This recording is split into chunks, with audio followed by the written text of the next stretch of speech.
Olá, meu nome é Caleb Guerra e esse é o Bienal do Livro, um podcast sobre literatura chinesa. E hoje, no episódio de número 5, nós vamos falar sobre ressentimento. É um tema que tem me acompanhado, principalmente durante esse ano. Eu acho que 2020 é um ano difícil da gente conseguir passar sem se ressentir, né, de alguém ou de alguma situação. E ele tem sido um tema que eu tenho pensado bastante, mas ele veio de novo até mim semana passada, enquanto eu lia um capítulo do Clássico dos Ritos, um capítulo destinado à hermenêutica dos clássicos. É um capítulo que vai falar sobre como e qual atitude nós devemos ter quando nós nos deparamos com os clássicos, né, e qual a forma de ler cada clássico. E esse tema do ressentimento veio de novo na minha escrivaninha semana passada. E novamente me trouxe uma visão nova sobre o assunto, e é sobre isso que a gente vai falar hoje.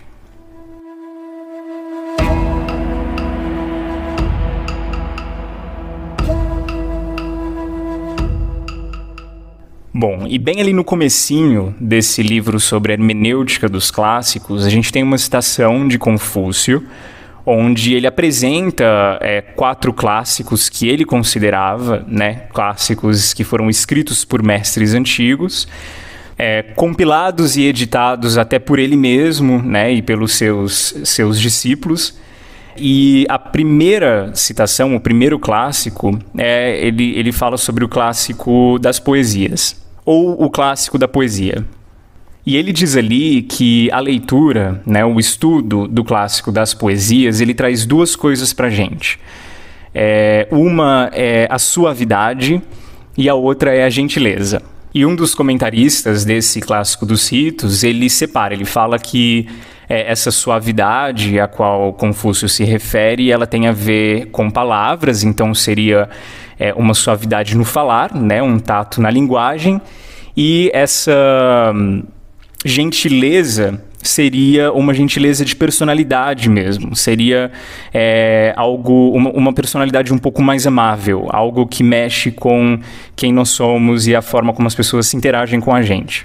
E óbvio que eu sou uma pessoa, né, que acha que falta para mim tanto suavidade quanto gentileza na minha vida. Me falta suavidade na minha forma de falar, naquilo que eu falo, muitas vezes, e também me falta gentileza, me falta ser uma pessoa um pouco mais amável. E eu, então, tentei ir um pouco mais a fundo nessa perspectiva confuciana sobre a leitura do Clássico das Poesias, ou a leitura de poesia, e a forma como ela pode trazer isso pra gente, ou a forma como ela pode nos transformar nesse sentido.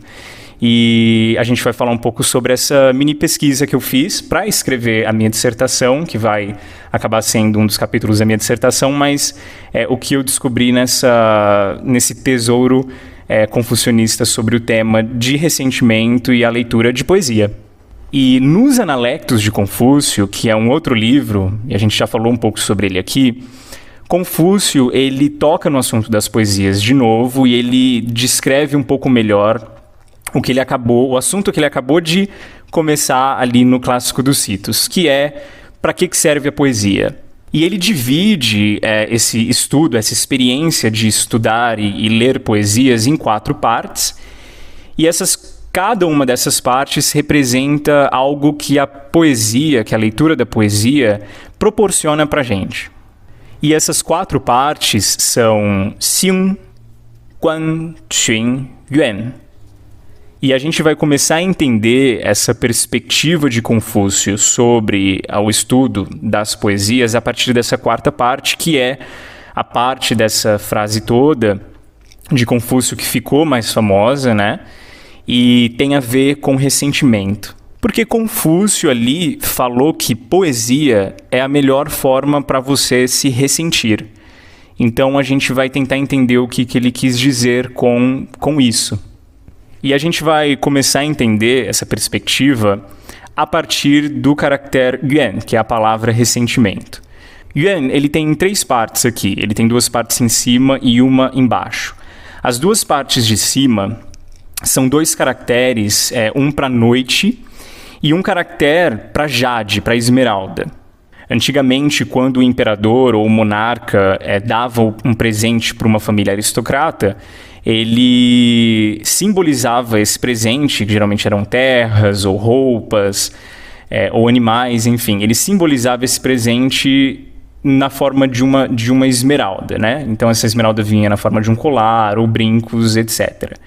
E esse segundo caractere lá em cima é exatamente o caractere para esse presente. Mas sozinhos, esses dois caracteres de cima significam uma noite mal dormida, ou alguém que fica se revirando muito na cama, alguém que não consegue dormir. E a ideia é de uma pessoa que foi dormir, né, chegou à noite, essa pessoa foi dormir, mas não tirou esses colares, não tirou esses braceletes, né, essas esmeraldas do corpo.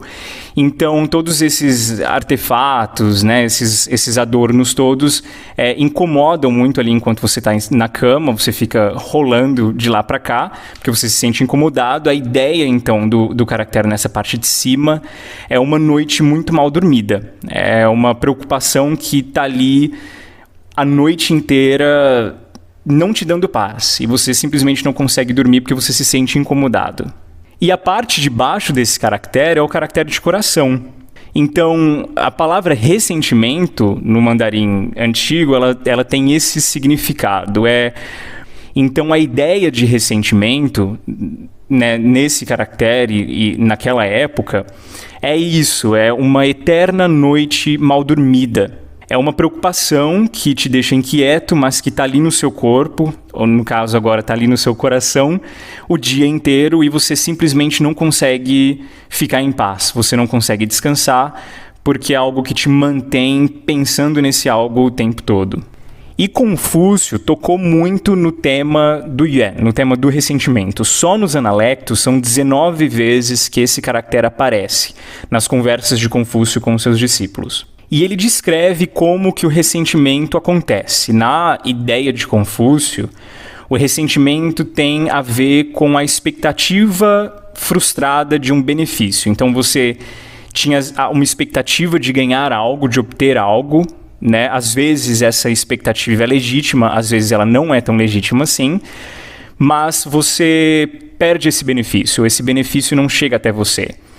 E você se sente injustiçado, você sente como se alguém tivesse feito algo errado com você, né? A frustração de uma expectativa. E aí a gente simplesmente não consegue se livrar dessa inquietação, dessa tristeza, dessa mágoa por uma injustiça sofrida. E o problema de Confúcio com o ressentimento é que o ressentimento é algo que se sobrepõe aos demais sentimentos. Ele trata o ressentimento como um veneno mesmo que acaba envenenando todas as intenções do coração humano. E sempre os confucionistas e os chineses antigos em geral, eles buscam uma certa harmonia entre os sentimentos que a gente tem. E na opinião de Confúcio, o ressentimento tinha uma forma de acabar subjugando todos os outros sentimentos, levando cativa a alma do homem a uma só sensação, que é a sensação da inquietude, a sensação de não conseguir descansar. E o ressentimento, com o tempo, se torna ira, e definitivamente ira é um dos sentimentos que, na China antiga em geral, os mestres gastaram muito tempo tentando evitar, tentando controlar. Porque a ira, saindo de você, acaba desestabilizando toda a comunidade ao redor, toda a sociedade ao redor de você.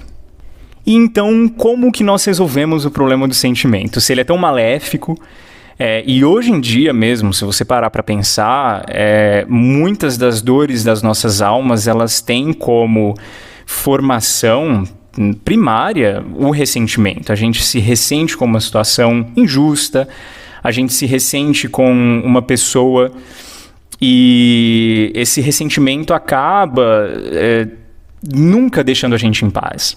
Então, na ideia de Confúcio, que é o estágio número 4 do que a gente acabou de conversar, daquele processo, daquela experiência com poesia, é a ideia de que o ressentimento ele pode ser drenado para que os sentimentos do coração humano sejam regulados e então haja uma harmonia na proporção deles. Então Confúcio diz ali que nós usamos a poesia, a leitura da poesia e também a escrita da poesia como uma válvula de escape, para drenar esse ressentimento fora da gente.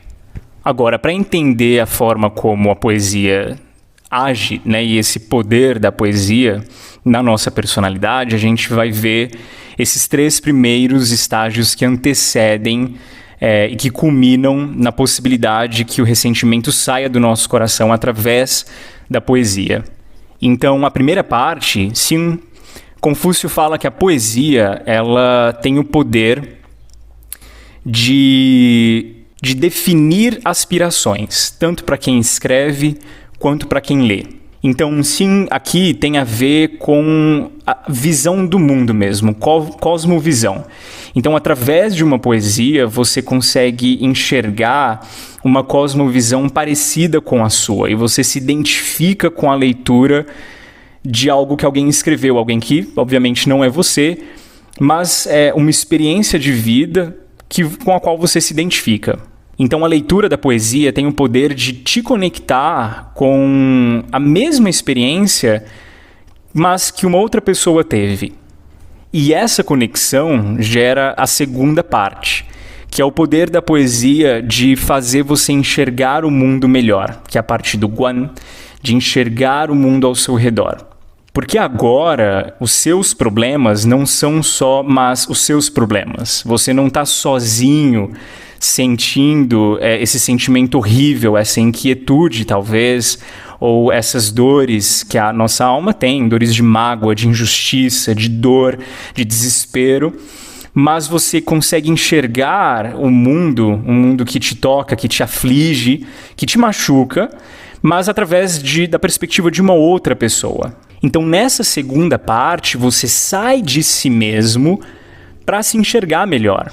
Até porque não existe nada mais universal do que experiências individuais, do que experiências particulares.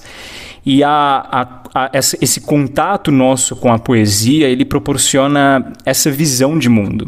E isso nos leva à terceira parte, a parte do Qin, que pode ser traduzido, é o substantivo de grupo, mas também pode ser usado como um verbo, no sentido de agrupar, de ajuntar pessoas. Então, se num primeiro momento a poesia te proporciona uma definição de aspirações, de sonhos com os quais você se identifica, e num segundo momento ela te dá a possibilidade de enxergar o mundo e a si mesmo de uma forma mais clara a partir de uma outra perspectiva, uma perspectiva que não é sua, esse processo todo gera agrupamentos de pessoas que se enxergam como você se enxerga, ou pessoas que têm a mesma dor que você. Lembrando que escrever poesia na China Antiga era algo feito em grupo. Então, por exemplo, no romance O Sonho da Câmara Vermelha, que é famosíssimo na China, a gente tem essa cena deles recebendo uma visita muito importante e se reunindo ali durante uma tarde toda para escrever poesias juntos. Então, os irmãos, as irmãs, os primos todos ali reunidos, eles iam escrevendo poesias, escrevendo essas frases, um ia ajudando o outro, e esse processo de, olha, eu acho que esse caractere, né, essa palavra fica melhor aqui, mas aquela fica melhor lá, e dessa forma fica melhor escrito, etc, etc. Esse processo todo de escrever poesias era um processo feito entre amigos. Era praticamente esse sentimento que a gente tem hoje em dia de domingo à tarde, churrasquinho com a galera, música. Era nesse tipo de ambiente que poesias eram feitas, eram escritas e eram pensadas. Então, na ideia de Confúcio, essa conexão sua com as pessoas que compartilham das mesmas experiências de vida que você e sentem você de uma forma que muitas vezes você nunca nem se sentiu, ou conseguem fazer você se enxergar de uma forma que você nunca conseguiu se enxergar, essa experiência toda culmina na drenagem dos ressentimentos que a gente tem no nosso coração. Então, o poder da leitura da poesia, o poder da escrita da poesia, ele está justamente inteiramente relacionado com a ideia de que nós não estamos sozinhos. E nenhuma dor que eu possa sentir é grande demais e específica demais e individual demais que não possa ser compartilhada com alguém. E ao compartilhar com essa pessoa, eu encontro uma forma de não permitir que o ressentimento, que a dor dessa mágoa me consuma por dentro. Então, no fim das contas, o poder que a poesia tem é o poder de fazer com que eu divida os meus fardos existenciais com alguém que me entende. E ali, enquanto eu leio a poesia, eu consigo permitir que o meu ressentimento ganhe vida, ganhe cores, ganhe forma, sem que ele me controle. Então, o meu contato com a poesia, ele proporciona o meu controle sobre esse ressentimento. Antes que ele me consuma, que ele envenene todas as minhas intenções, antes que a última palavra seja dele, antes que ele culmine num ato de ira da minha parte, que cause um desconforto social ainda maior, eu proporciono ao ressentimento uma forma de se impor, uma forma de criar vida, uma forma de existir, inclusive, mas se submetendo a mim e se submetendo a todos os meus outros sentimentos bons e que não me causam desconforto. Deve ser por isso, inclusive, que a gente vê que as passagens mais usadas e citadas por pessoas popularmente da Bíblia são passagens que vêm do livro de Salmos, por exemplo. Um livro de música, de poesia, escrito por pessoas que estavam sofrendo, com a alma angustiada, tentando entender a melhor forma de reagir a esses sentimentos ruins. E a gente se identifica com isso. Então, voltando ao comecinho, voltando à hermenêutica dos clássicos, o que a gente precisa de suavidade e gentileza na vida da gente é uma necessidade conectada, atrelada necessariamente a uma experiência comunitária e uma experiência literária também. Você, na leitura das poesias, encontra uma voz diferente da sua, que está sofrendo tanto quanto você. Você encontra a descrição de um problema que é exatamente como o seu, ou se parece muito com o seu, mas que não está sendo feita por você. E você percebe que a experiência mais intensa que você tem com a dor, com a injustiça, com a mágoa, na verdade são experiências muito, muito universais.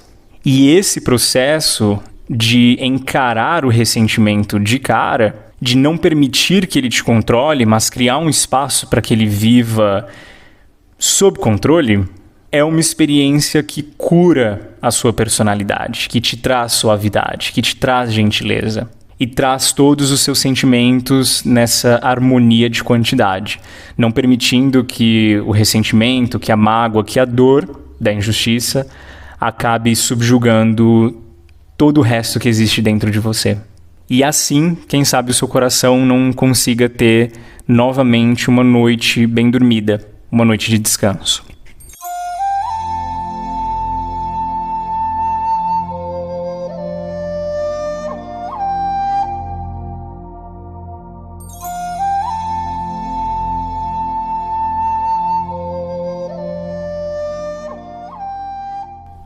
Bom, é isso, pessoal. Esse foi o episódio 5 do podcast Bienal do Livro. Eu, de coração, espero que você tenha gostado. Para quem acompanha, semana passada eu não pude gravar, deu um problema aqui em casa. Mas lembrando que esse é um podcast semanal e eu espero vê-lo aqui novamente semana que vem. Um grande abraço e até a próxima.